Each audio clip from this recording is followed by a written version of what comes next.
I've told I told a I was on a marriage panel with a bunch of other married individuals or coaches on the panel.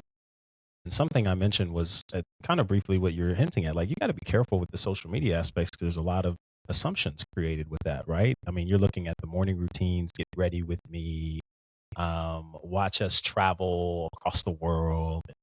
All of it looks beautiful and it's edited. It's got beautiful background music. We're sending it to each other, right? Like, look at this. Look how fun this is. And sometimes what we don't realize is the underlying pressures that sometimes some of that can assume to create of, oh, well, then that must mean that you want this or you want our relationship to look like this.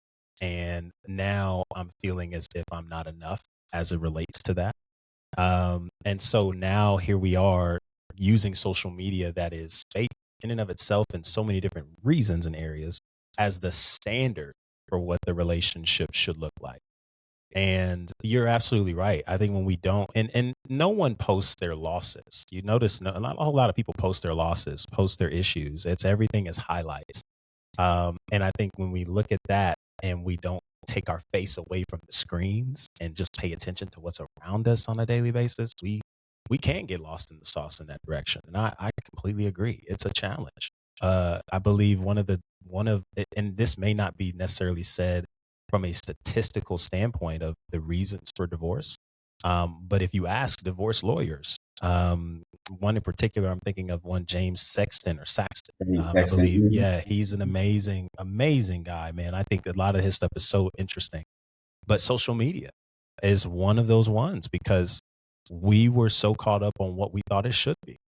And Mhm. we lost sight of what it was. And we stepped into these lanes of comparison and we lost sight of what we had, who we were, what was here for us intentionally. And we no longer decided to make it work. And that's a challenging thing. I think sometimes even more than what statistics may read as irreconcilable differences or even Yeah. finances to an extent. And that can be a challenge. Yeah. Absolutely.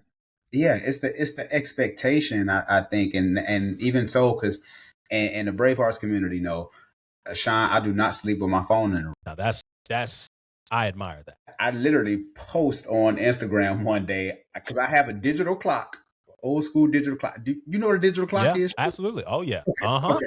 Mm-hmm. Telling Mm-hmm. my age, you know what I'm saying? Yeah. No, listen, I've been there. And we didn't have phones like this all the time. Oh yeah, absolutely. okay, Mm-hmm. okay. So we good. Okay, um, so I have a digital clock in my room, and so when I put my phone up, my phone is up. I'm done for the night. Cause I mean, I'm on it all day. You know what I'm saying? I am. I got a business to run, emails, clients, boom, boom, boom, whatever.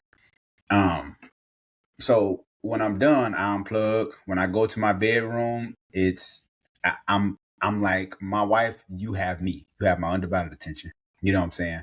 And so it gives me the time to unplug and it helps me to sleep better at night, actually. You know. And so I challenge some people, and I understand some people got college kids and stuff like that. I get it. And some, mamas sleeping with the phone next to them, my babies, I get it. But for the most part, I challenge people. I challenge anybody who's watching this or listening to try try a day, move it to 3 days, 2 days, if you can. But take the challenge because man, I sleep so much better at night just knowing that I'm literally checked out for the night.